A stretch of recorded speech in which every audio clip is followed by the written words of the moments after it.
Question number 10, Mojo Mathers. My question is to the Minister of Broadcasting. Does he think that television programmes made with public funding should be screened with captions so that New Zealanders with hearing loss can watch them? Honourable Dr Jonathan Coleman. On behalf of the Minister of Broadcasting, yes, where possible, taking into account the fiscally constrained environment that the government has been operating in and the technical issues faced by particular broadcasters. I note that the government supports captioning services on free-to-view TV through New Zealand On Air with annual funding of $2.4 million for provision of captioning services and audio description.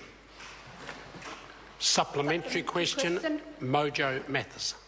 Shouldn't one of the conditions of New Zealand On Air funding be that these programmes are captioned, given that New Zealand On Air has funded more than $2 million worth of World War I documentaries that are being screened on Prime without any caption, making them inaccessible for New Zealanders with a hearing loss? Honourable Dr Jonathan Coleman. On behalf of the Minister of Broadcasting, that's an interesting point that the member makes, but I would note that the amount of caption programs has increased steadily over time. There's no doubt that the government is not able to caption everything it would like to, but I think we're making very good progress and there's been considerable improvement in this area over the last decade. Point of order. Point of order, Mojo Mathers.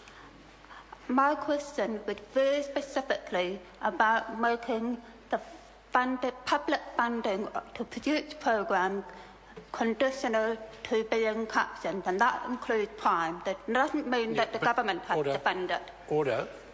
The member got a response which then addressed that question, with the Minister saying, due to fiscal constraints, it can't be a condition on every program. Further supplementaries? Supplementary question, Mojo Mathers. How long will he let New Zealand's woefully inadequate rates of captioning continue while other countries such as the United States and Australia will have 100% captioning of free-to-air television because they regulate to ensure these high levels?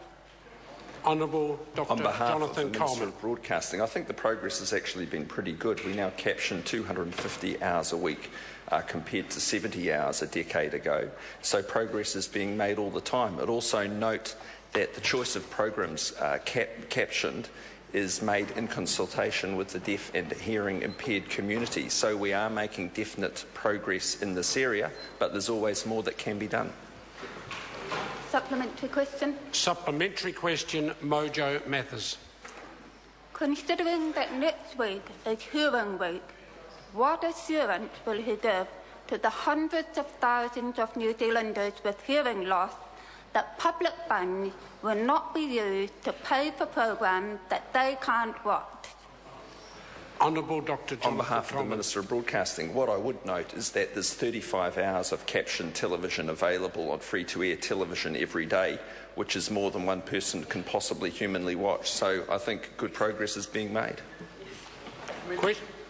Supplementary question to Ururoa Flavell. Thank you, Mr Speaker. To the Minister, should all programmes made with public funds also have Māori language subtitles to recognise the status of Māori language as an official language of this country? If not, why not?